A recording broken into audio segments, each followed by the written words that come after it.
Today's guest is not just a culture builder, she's on my personal board of directors. We swap real talk, lots of laughs, and an occasional ice cream debate. She's the Enneagram 3 to my 8. Translation, she sprints, I charge, and together we move teams from managed to influenced. Carrie Wright helps leaders unlock purpose, build relationship equity, and create healthy teams that actually enjoy Monday mornings. So check your Enneagram, know your voice, and get ready to live and lead on purpose. This is the Cultivate Experience. Welcome, relational leaders and listeners. This is Cultivate, your podcast destination where we celebrate thriving relational leaders and encourage each other along the influence journey. I am Wendy F. Adams, your host and strategic guide. I believe work shouldn't be a four-letter word, but should inspire, challenge, and fulfill. Through a high challenge and high support model, we will explore the recipe for relational leadership that drives meaningful change. After all, as leaders, we're either driving progress or we're driving the problem. So let's grow together. Welcome back to a fresh episode of the Cultivate Experience. You know what today feels like? A double whipped, 4 cherries, and extra salted caramel situation. Because why? I have the pleasure of continuing this conversation, the legacy worth leaving conversation, with not only a dynamic culture building leader, but a dear frister who sits on my personal board of directors. God knows what you're going to find out today. Carrie Wright, founder of and CEO of C. Wright Consulting. Thank you for saying yes to the Cultivate Experience. Oh, well, thanks for having the courage to ask me, because you're right. Who knows what we're going to talk about today? The audience is going to have a blast because I already have. I mean, our green room time started, 14 months ago. But gosh, we don't have enough to jump into all of it. But here's where I'm going to start, which I think is going to surprise you, Carrie. Your Enneagram 3 to my 8. Yes, we're going to jump straight in. As the expert in that space, how do you describe our dynamic relationship? And where do sparks fly in a good way? Ooh, wow. Loaded question on so many levels. I'm here for it all day long. Okay, so the Enneagram 3, if you are not familiar with, is normally considered the performer. We struggle at the core with vulnerability and imposter syndrome. Oh my goodness. Is that not hitting on a nerve? And the 8, for those of you who may not know, our dear friend Wendy, that we know and love, man, they are sort of the challenger. They fight for justice and go against anything injustice. I often say in workshops, they're the bulldozer. They plow the path. Sometimes they forget to not plow over people. Oops. Yes, I said it. So where does our relationship fly, and how does it work? How does sparks fly? I think that I would describe myself at, well, you are not the sugarcoater. Let's just say that, right? And I'm probably more the velvet brick. Like, I will deliver truth, but it's probably going to be a little bit softer, and you're going to probably go straight in the more direct route, right? I love the velvet brick. You have not said that out loud to me before, but boy, is that true. I love, okay, so usually Enneagram 8s don't like 3s because Enneagram 8s do not like anything phony, right? Like, they want authentic, they want real. And so I've found that often Enneagram 8s struggle with 3s, myself included, because they're not sure which version is real. Where an 8 has helped me, where you have helped me, is to be able to put down the mask, peel back the curtain, and just be authentic and understand that I can still be direct and I can still be kind and I can also still get the point across. And you do. And just to screw it all up, that's because you're got a little 8 underneath that 3. But I'm just saying, we're still working on all of that. But yes, you're right about, because it's not that you don't, authenticity is important to you. Carrie, Yeah. there's no way that we do what we've been doing and what you do outside of our dynamic, if not for authenticity. But I do appreciate how you've broken that down, especially for someone who this may be really new to. Yeah. But for those who do have experience with Enneagram, threes and eights can work, and it's a beautiful thing. Look, It's a we're having all beneficial thing, right. right? We both are better. We both are better for it. That's exactly it. Look, being a leader that's worth following. We talk about that all often. I bring that up in conversation and obviously in my coaching. The foundation for building this legacy that's worth leaving is about being a leader worth following. You say this not sometimes, but often. Self awareness transforms self regulation. Yes. This reminds us how important it is for us to start there. So, you're a great storyteller and very funny. Share a pivotal moment when you first felt that for a team that you were leading. That statement that you speak out about self-awareness and self-regulation. And then what actually changed? Oh man, I probably have too many stories. You know, the self awareness actually had to come when someone else held the mirror up to me. Mm, And I have been a leader even as a young 20 something year old coming out of college, thinking, coming out of my master's, thinking I knew it all, thinking I had all this experience. There's so many stories that I could tell. I think at least one that comes to mind is as I was leading a very large team. We had an office, an executive office that was not connected to where the team resides. mm, And walking into the restaurant world, that the teams that we were leading and making decisions for, there was often this perception of, you don't know, you're not here, you're not on the front lines, right?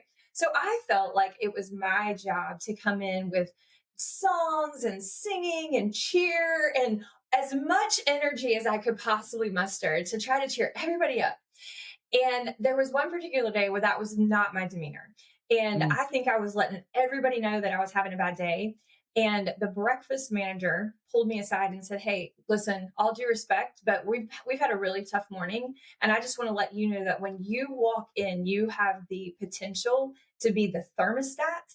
And we either go up or down based upon you and your leadership and where you are." He was so right to pull me aside, right? Like this young emerging leader, probably 15 years younger than myself and obviously less experienced, but yet had Mm. the guts to be able to sit down and say, "We need you. We need you to come in at this level." I think my lack of awareness in that moment was, wow, I didn't know how much that presence, even though as goofy as I sometimes could be, how much they needed and relied on that presence. And the opposite would be true, right? Like if I walked in Yes. down in the dumps and I want everybody to pay attention to me, that was not serving my team. So I've had to learn the hard way too many times where that lack of self awareness has been the need for me to actually better regulate myself so that I could serve and lead better.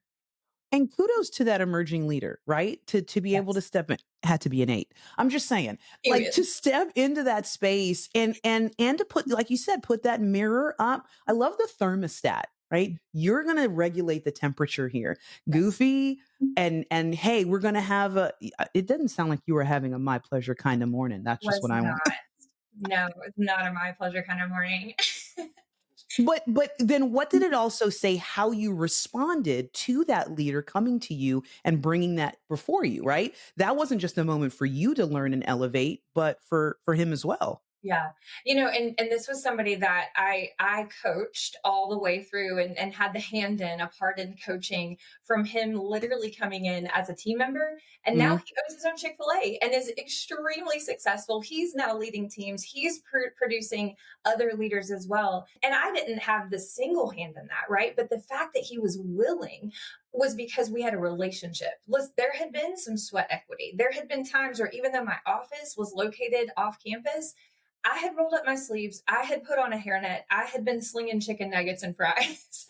So there had been some sweat equity invested into that relationship that he felt the ability to have the trust invested in both of us. And because I'd been coaching him and because I'd been beside them at different times too. Well, and you said the word 3 times, investment, and that has to be for those that, we're talking about, man, we can't keep staff or we can't hold on to good team members. Are we investing? Is there a reason for them to stay? Right. Mhm. And like you said, that sweat equity that, hey, we're going to do this chicken thing together made that a place and a space, everything we're talking about. Now that's a legacy. Now that is a legacy that you've left, and in turn will just exponentially keep pouring out. And he's doing that for his team. The audience is going to continue to get this banter back and forth, and hopefully they're enjoying it. I know I am. So let's give them a taste of what it looks like when we do our other episodes, our other podcasts on WhatsApp, right? When my 8 energy gets real spicy, what reframe do you usually hand me to simmer that, to tone that down? What does that look like? Oh, I so normally what I get, right, is, and I know I'm in 8 mode and it's intense and it's high energy. You said this at the top of the show. We've had about 14 months, and that's a really short amount of time, It honestly. is. But we've gotten really real really quickly. And so I think my reframe to you is, okay, have you stopped to consider another perspective? Because I have learned you and our friendship and our relationship, it's oftentimes just slowing the process down. But I would say that goes both ways, right? Like you hand it right back and say, hey, listen, I'm all right, sister friend, right? Like I'm going to deliver this truth to you and it might be hard to hear. And usually I come back with, oh, wow, thank you for caring enough to actually deliver that truth to me. So I think it's a great balance. It is. And you do. Let me just be honest. I hear often from Carrie, did you consider? I'm like, oh my gosh, should I just get that tattooed somewhere? Did I consider? And the slowing down? But you're right. We have like this space where we, again, investment, right? Permission to say, hey, I recognize who you are. And let me remind you. Sometimes it's reminding you of that, because you'll come in with this. At times I want to call it the apology tour. I'm like, what are you apologize? You're fantastic. Like, no, we're not doing that. Of course, this is about building your business. But again, we've given ourselves or given each other that permission so that my spice, when it needs to get toned down, I need to consider. You walk into organizations and I want the audience to get an idea of what C. Wright Consulting has the privilege of being able to do. I know, you're there, you start to see signals when you walk into these organizations to say, here's where the health is. What does that look like for you when you're walking in brand new? What are you looking for to say, okay, here's where we start to make this process be as healthy as possible? Yeah, man, that again, loaded question, right? So it inevitably part of my work is built on team building, which starts with individuals learning that self-awareness piece that we talked about that's so Hmm. important, that I personally have had to spend so much time on, and I'm still a work in progress. But that self-awareness leading to the regulation, and then that being able to better manage the relationships, the interactions. We all have worked in a place that we did not love. We all have worked with a coworker that just drove us crazy. So part of my what I spent almost a decade inside the world of culture, a organization that built its brand on culture and Hmm. hospitality, is now taking that to teams to build workplace culture. So what do I look for? Um, Inevitably, I'm always looking to see, do they have words on a wall, and how is that being lived out and walked out? If the employees are telling me like that, yeah, we have family written on our wall, but they don't mean that, there's a red flag, right? Hmm. Or maybe it's the opposite. Oh, we had Employee Appreciation Day, and this is how appreciated we felt.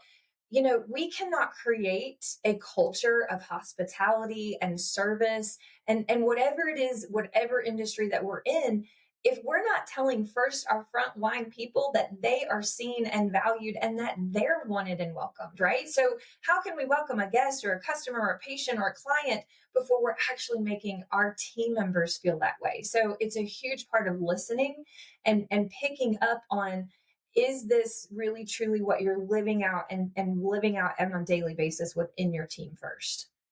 I love that you highlighted the mission statement can't just be artwork. It just can't be something that is up on the wall. Actually, you make it worse if you're not walking it out, right? Let's just take it down. Let's paint over it.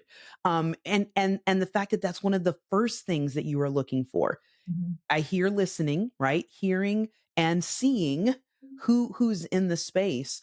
We know, like you mentioned, not everybody is all kumbaya. Mhm. Respectfully, there's always that skeptic, right, that you have in this space. You're walking in, you've been invited in. You don't just show up. You've been invited into the space to say, hey, we need help. We want to move from where we are to where we want to be. So the one who's lived through 5 culture initiatives changes, right? That's our skeptic. Like, what are we doing this time? They're already rolling their eyes. You haven't even opened up your laptop yet. I know you're picturing someone. Literally. I mean, how do I reach that person, right? So my mom would tell you, and I've heard you talk about it on this podcast. Look, we have a shared common sisterhood of we got in trouble in school for talking. Okay. Like, A and now lot. we make a living doing it. So it all worked out. But my mom would tell you that from first grade, I was bringing the kid up to the teacher of this kid forgot their lunch money. What are we going to do about it? Right. Mhm. So I'm looking for the one. I'm looking for the wallflower. I'm looking for the one that is the most disconnected, that is the most cynical, because it's not about winning them over. It's about Mhm. finding out what their perspective is, because they're probably going to be the one that's going to tell me the truth, or at least tell me their experience, right? And those are the stories that I want to hear, not the leader that says, oh, everything's great, this is our culture, here's our vision statement. Like, not so much, right? Like, I actually want to hear from them. I think that there's this idea that we get so ingrained in the day to day, and we kind of go in, even as leaders, I hate to say it, but we're overloaded, we've got so much to do. Muscle memory is a great thing for an athlete. It is not a great thing when we're actually leading people, because Mm. what happens is we've put in the reps and we just go in, we dig in, we do the same thing, and we forget to look around us. And that's the reason why I want to talk to that person. So they're my favorite person in the room, because I want to hear what they have to say.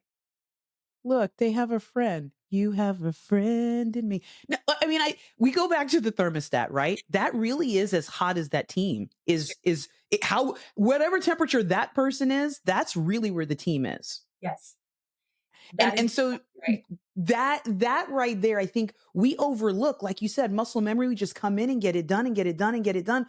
And we miss, and then we shrug our shoulders as leaders and say, I don't understand why this isn't working. I don't understand why everybody's not bought in. Well, do you even know who everybody is, right? And so I love that you say, yep, that's my person. Mhm. Because I think that as leaders, we tend to, or default to, shying away from that space. Oh gosh, that's just going to be, look, they're already disengaged. Or we'll get, that's just so and so, that's just who they are. Well, why are they responding that way? I know that a lot of what we're digging into and starting to walk through even here in this conversation is good old emotional intelligence, right? Like, how are we able to recognize really the full person? Where do you see leaders confusing being nice with emotional intelligence? And how do you speak into teaching them the difference as they're looking across their teams? Yeah, man, that is such a tricky thing to navigate, right? Because as a leader, we want to be kind, we want to show compassion. And I would say also, what are you tolerating? What Ooh. decisions have you been making? What have you been overlooking, right? Like, I'll give you an example. That same young leader who now runs his own Chick fil A came in. This was not me, but this was my colleague, my co executive leader. And he had a wrinkled shirt on, and this is Mm-mm-mm. one of my favorite stories ever, because he told it at his grand opening. We all went down, celebrated his, this is a big deal. Corporate comes in. It was a brand new store. It's a huge deal. Every cow is there. Every single thing that they make on the chicken menu is there. And he told this story that day of how one of his first weeks in leadership, he showed up and his shirt was wrinkled. And my colleague literally said, hey, come get in the car, let's take a drive.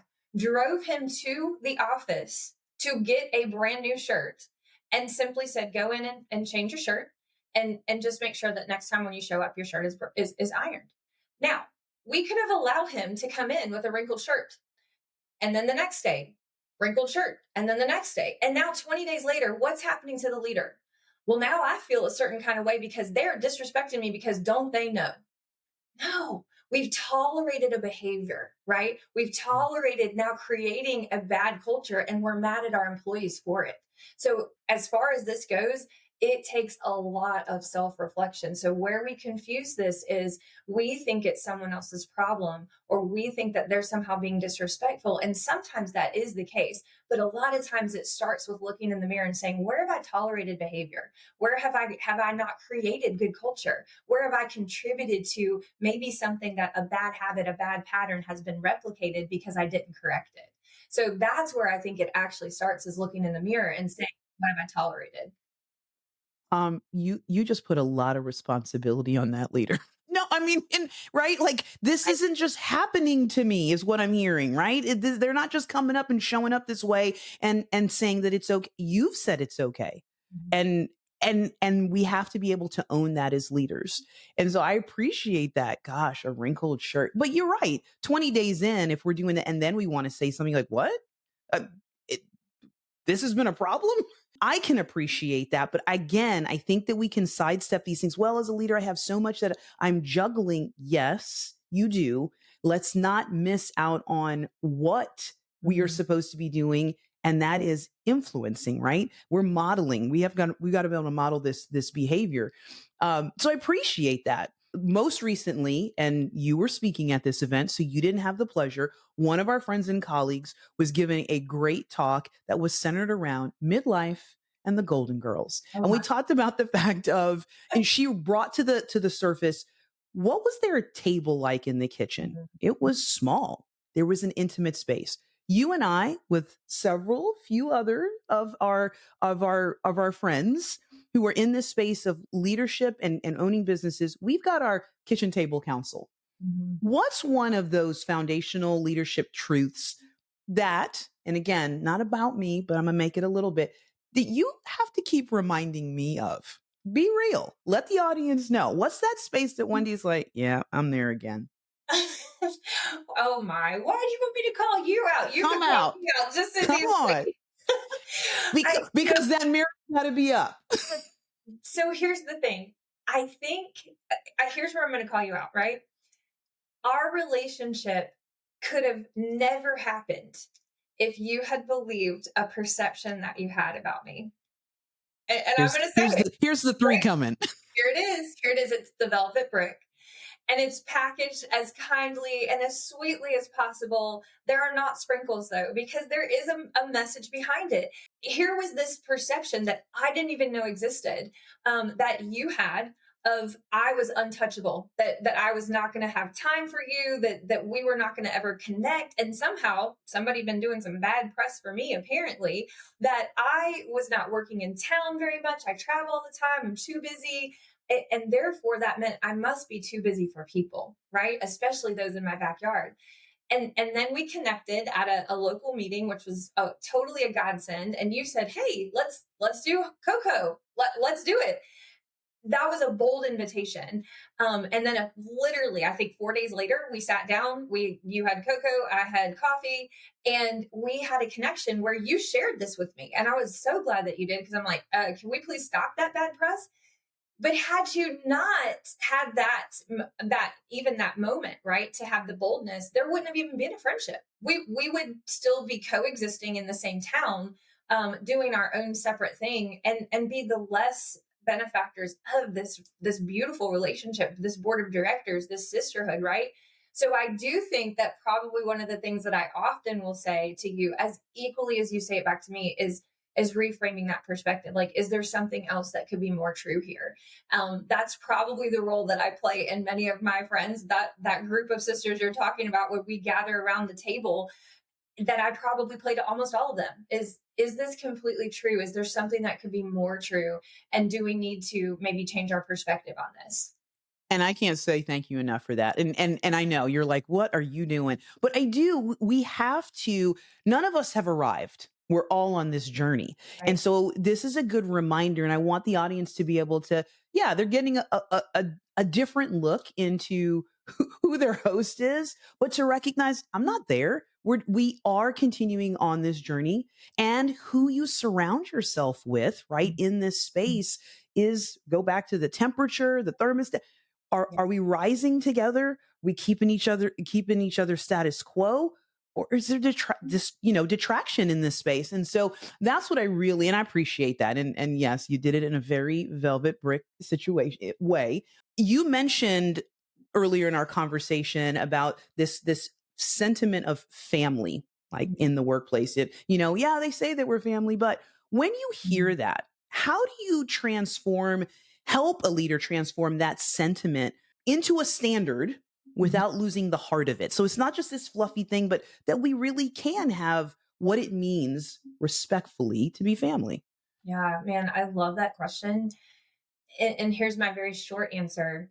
You cannot force buy-in, but you Mm, can create belonging. Okay. You cannot force them to join the team and be part of the culture, but you can create an invitation where they feel welcomed, where they feel empowered, they feel ownership, and they feel a part of something that's actually bigger than them. You and I recently, really, here it is, pull back the curtain. You sent me a voice message because we do our podcast and WhatsApp almost every day between the two of us, and you're like, Carrie Lynn, I'm not going to tell you about this customer service experience that I just had, and they need your training. And we had that exchange, I think, less than a week ago, maybe just over. And the reality is, there are people all over the planet that do not care about their jobs. Like, I can't tell you how many times I pull away from a place or I leave a place and I think, man, I'm so sad that that person doesn't love their job. mm, And then I ask a bigger question, but I wonder why. I wonder what's going on behind the scenes, right? So, like, do they feel a part of the mission? So that if they are just slapping pickles and chicken on a sandwich, or they are putting rice in a bowl, or they are literally handing you your clothes from the dry cleaner, whatever the job is, do they feel like they have a sense of belonging and purpose in that? What I always have spoken to, and this goes back to my days leading the career center, even prior to Chick-fil-A, is looking for even the smallest jobs. It's not about like, yes, I took money and I took orders. I stood in the drive-through in sub below temperatures or in the burning hot, right? And we've all had those experiences where we've had to put in the time, the sweat equity, right? But what life skill did you take away from that? And how mm, does that affect and apply it to your every single day? So I think this bigger question of like, you cannot force them to be part of the culture, but you can create a sense of belonging. And you do that the best way, the number one way, consistency. Leaders lead by example. You talk about it all the time in all of the work that you do. They lead by example, and they've got to be consistent. They've got to be willing to own their mistakes. I heard you yesterday at the table say, I was wrong. Wow, that's big, right? Like, it's hard for us. But it's the first place that a young emerging leader is looking and saying, I heard them admit they were wrong. Okay, I can respect that, yeah, yeah. because they don't have to be the loudest person in the room. They don't have to always be the one that's right. And when they're wrong, they're willing to admit it. Gotta own it. Gotta own it. I love the fact that you remind us we cannot force that buy-in. Mhm. That's not our responsibility, right? And I think that as leaders, especially with all of the moving pieces that we have, the deliverables that are mandated, that we can get so stuck in that space. Like, if I could just get them to. Well, that's not how that works. And I think when you speak that out, and everyone knows at this point in time, and you've said it, we're talking about some of the experiences you've had at Chick-fil-A. There is not one of us who doesn't appreciate the way that drive through runs, because the waffle fries they're a beautiful thing. And so if who's behind the scenes, who's dropping those fries, does not feel the same way that I feel about coming around and waiting in that line, we got a problem. Like, that's not something that can be forced, right? That is something that has to be emulated. And so I really appreciate that that's not an afterthought, and that you're leading with that. The other piece that really it's got to come across in this conversation. It's great to talk about it in the workplace. I get the benefit to see you do this with family, church, our community. This is not just at work.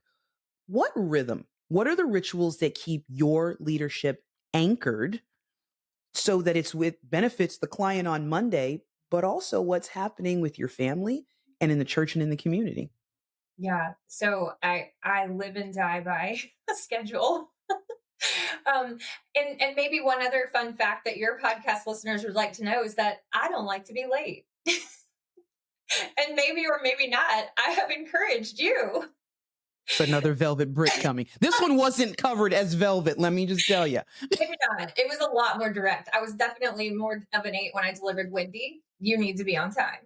No, it was the whole like Wendy Faye. Like I put it out there now. Now they know. Like I got the first and the middle name. What is this? You can't be late. And I was like, oh my Yeah, gosh. I definitely scolded you.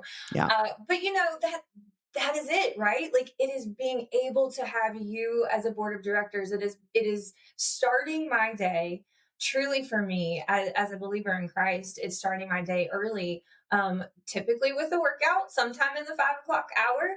And I'm running kids. I leave my house at 7 o'clock in the morning. And before that, though, between the workout and leaving at 7, there is going to be scripture of some type that's being either I'm listening to or I'm reading. If I'm in a really big rush, it's usually audible or audio, and that's something that I have to stay grounded in. It just is a part of me.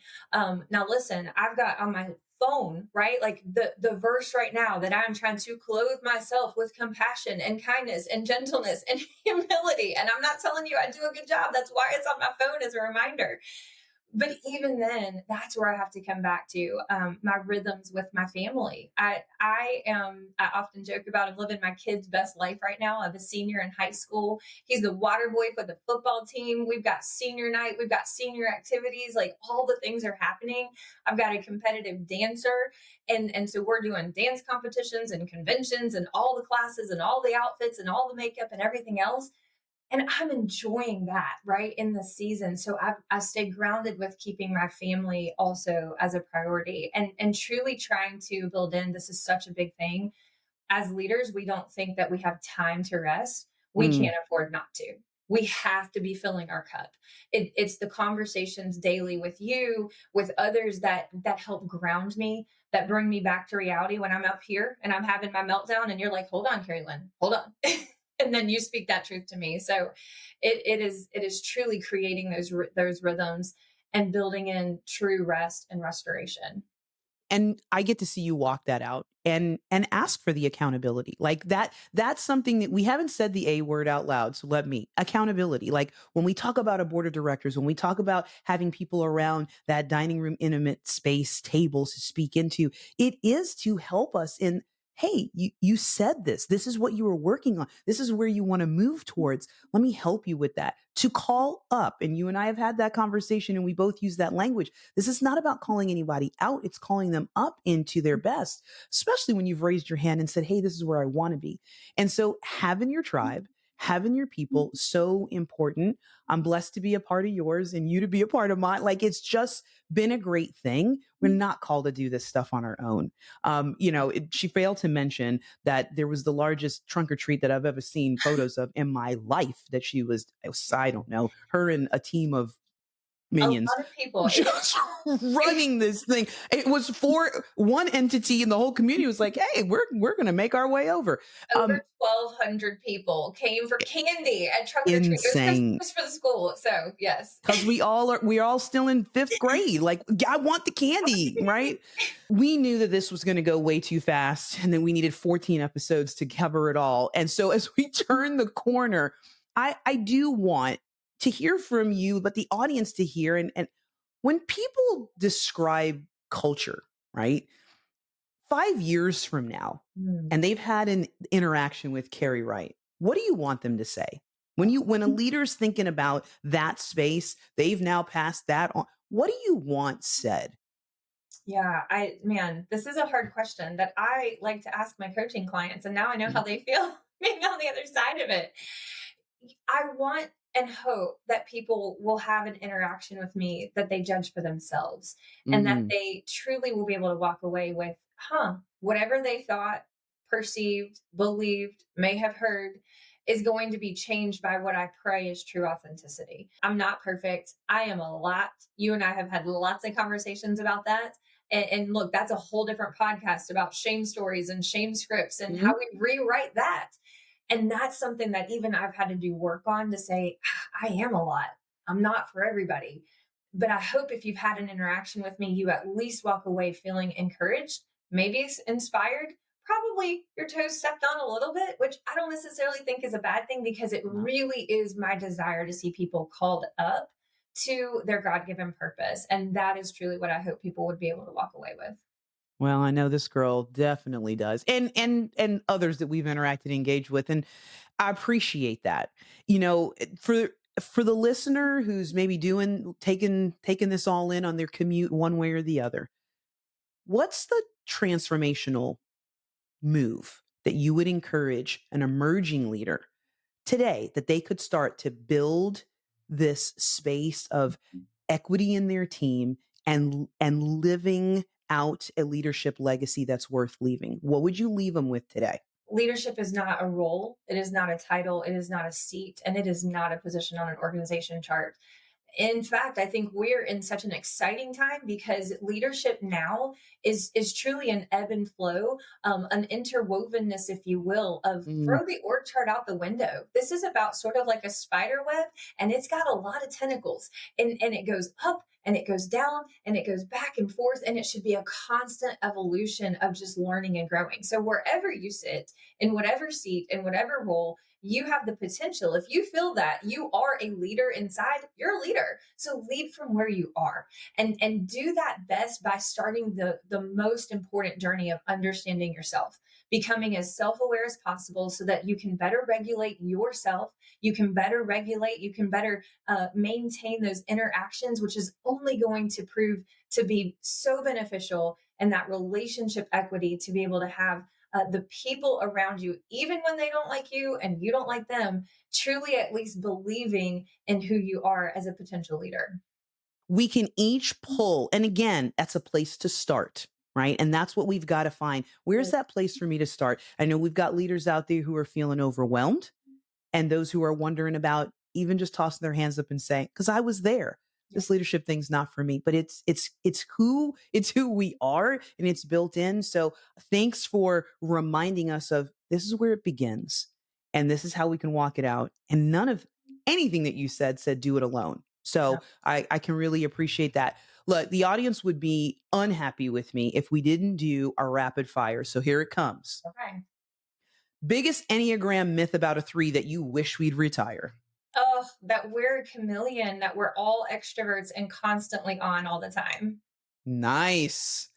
Okay, I didn't make you, I can't do it, make you sing that beautiful voice that you have, but music speaks to you and speaks through you.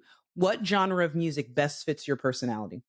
I'm a worship leader. I've always been a worship leader. So, yeah, I do think in terms of songs. If you say something that is a lyric, I'm probably going to sing it. I have to admit that it is, here we are in the holiday season, which officially is November 1, in case anybody was confused. So, right now, I'm all in Christmas, but I am normally worship. Absolutely. And there's a little I've seen some moves. She says she doesn't dance, but I do not dance. No. one word your family would use to describe you, your family. Fun. Yep. They would describe me as fun. And okay, we know that this is all most important. What is your favorite flavor of ice cream? Oh, I am a chocolate peanut butter girl. Like, it's gotta Oh have the big chunks of peanut butter. my Yes, gosh. yes. Which if anyone is wondering, totally the opposite of me, but that's why we work. What's yours? What is it? It's salted caramel, Oh, but yes, I do. chocolate and peanut butter are just not my thing. But Okay. it really is a sister thing because every one of my sisters, that's where they sit, is in that space. So Really? Oh, man, Carrie, this has been such a blessing. I mean, there's no other and best word to use but that. Again, sitting on my personal board of directors, I am better for it. And sitting on the other side of the screen from you, because this is usually just asynchronous in WhatsApp. Like the leadership legacy that you're creating is fantastic. And to be able to be adjacent to that fills me. I know the audience is going to feel the same way. So thank you for bringing kindness and clarity into the cultivate space. Well, thank you for having me, for being willing to just be open, because I think hopefully your listeners learned a little Yeah. bit more about you. You're doing phenomenal work. I admire everything you're doing. Every time I open LinkedIn, Wendy F. Adams is right there at the top. And I am so excited to just be able to be here as one of your podcast guests, and just to all your listeners and to your friends. And an honor to be a friend, truly, in your board of directors and in your life on a daily basis. So thank you. Well, thanks so much. I appreciate you mentioning LinkedIn, because if you want to find out more or connect with Carrie, that is a great place to find her. You will also get some great entertainment throughout that space in her posting. So you definitely want to jump on there. Cultivate collaborators. You know that is a wrap today, but remember, it is never over, because each of us brings our own special flavor to the mix of relational leadership. So let's keep stirring things up. Let's keep making an impact and being better together. Thanks, everyone. Before we sign off today, I want to send out huge appreciation to our listeners for tuning in. I hope you felt seen, heard, and inspired to level up your own leadership journey. Don't forget to like and subscribe so you don't miss future episodes. And if you're ready to level up your leadership, connect with me at cultivateforgood.com. That's cultivateforgood.com.